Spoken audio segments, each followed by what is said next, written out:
They were told the uniform would protect them. They were told the Geneva Convention would shield them. But in 1943, hundreds of Allied women discovered a brutal truth.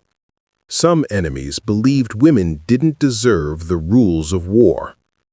What happened next was hidden, classified, and buried for more than 50 years. Today, their story finally speaks. World War II consumed the planet in fire. Cities collapsing, skies filled with bombers, nations torn apart. But behind the front lines, another war unfolded, one almost no one heard about. The silent, brutal struggle of women captured while serving as soldiers, pilots, radio operators, and resistance fighters.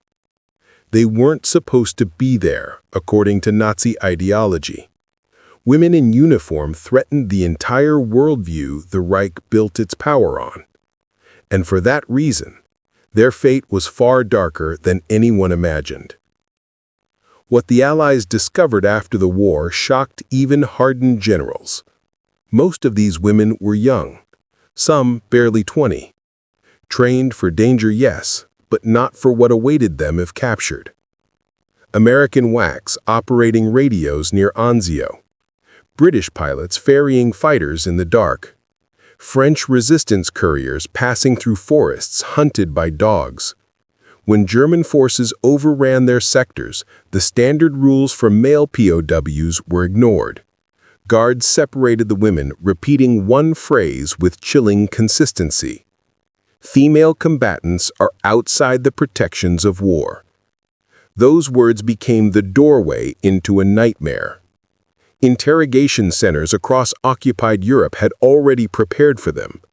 In 1999, historians uncovered a document titled Protocol 27, a hidden directive defining how enemy women were to be handled. Its goal was simple: strip identity, break discipline, destroy morale. The process began the moment they entered the facility. Forced stripping under spotlight, medical examinations used as humiliation, psychological probing disguised as paperwork. They were photographed, measured, catalogued like specimens. But what these women did next was something the Germans did not expect. Inside those dim rooms and concrete corridors, women built networks of silent resistance. They whispered names and serial numbers to protect one another, shared tiny scraps of food, hid the weakest during inspections, risked punishment to keep each other alive. One British pilot secretly wrote on a torn scrap of cloth, "They want to break the soldier in us. They do not understand. We became soldiers long before the uniform." Their captors escalated the pressure, threats, isolation, psychological torment, forced classification examinations. Some officers framed it as research, others as punishment.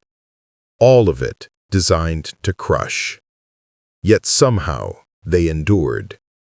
By early 1944, the Reich began collapsing. Captured women were shuttled between hidden facilities deeper into Germany. Some didn't survive the transfers. Others clung to life through sheer force of will. When Allied troops finally breached one such compound, hardened combat veterans broke down in tears. Women weighing less than 40 kilograms, some unable to speak, others with hair gone white from trauma. Yet several still tried to stand at attention as soldiers entered. An American officer wrote, "She saluted me. Her hand shook violently, but she saluted. I will never forget that." But even after liberation, the silence continued. Many of the women were pulled aside by their own governments. They were given medical treatment, separate from male POWs, and then issued documents labeled top secret. They were instructed to never speak of what happened, not to family, not to press, not even to doctors. Governments feared public outrage, feared implications, feared dismantling the idea that the Geneva Convention had worked flawlessly. So their stories stayed buried. Their medals, minimal. Their recognition, none. Decades passed. Many died without ever telling a soul. It wasn't until the late 1980s and early 1990s that researchers, archivists, and a few surviving women cracked open the truth. Hidden reports, medical files, smuggled notes, a handful of testimonies whispered in late life. Finally, the full scale of what these women faced came to light.